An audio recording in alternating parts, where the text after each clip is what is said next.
African பன்றிக் காய்ச்சல் எதிரொலியாக தமிழக கேரள எல்லையான நாடுகாணி சோதனைச் சாவடியை கடக்கும் வாகனங்களுக்கு கிருமி நாசினி தெளிக்கப்பட்டு வருகிறது. இது பற்றிய கூடுதல் தகவலை செய்தியாளர் சுரேஷ்குமார் வழங்கி கேட்கலாம்.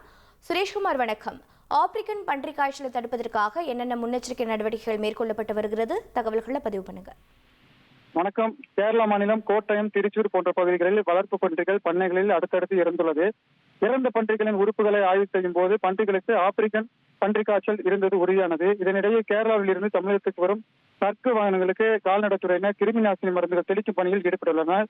குறிப்பாக கேரளாவில் இருந்து பன்றி இறைச்சிகள், பன்றிகளுக்கான தீவனங்கள் கொண்டு வரவும் கால்நடைத்துறையினர் தடை விதித்துள்ளனர். தமிழக கேரளா மாநில எல்லைகளில் உள்ள நாடுகாணி, சோலாடி, பாட்டவயல், நம்பியார்குன்னு, தாளூர் போன்ற 6 சோதனை சாவடிகளில் கால்நடைத்துறையினர் முன்னெச்சரிக்கை நடவடிக்கையில் ஈடுபட்டுள்ளனர். தகவல்களுக்கு நன்றி சுரேஷ்குமார்.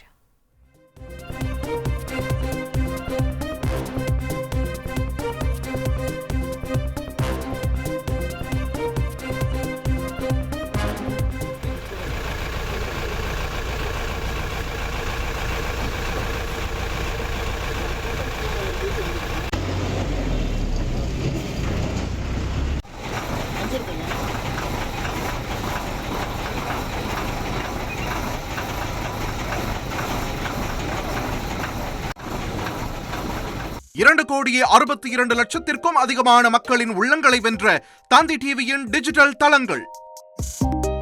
1,23,00,000 லட்சம் யூடியூப் சப்ஸ்கிரைபர்ஸ், 46 லட்சம் ஃபேஸ்புக் ஃபாலோவர்ஸ், 23 லட்சம் இன்ஸ்டாகிராம் ஃபாலோயர்ஸ், 23 லட்சம் எக்ஸ் ஃபாலோவர்ஸ், 11 லட்சம் தந்தி ஆப் டவுன்லோட்ஸ், 35 லட்சம் வெப்சைட் மந்த்லி ஆக்டிவ் யூசர்ஸ்.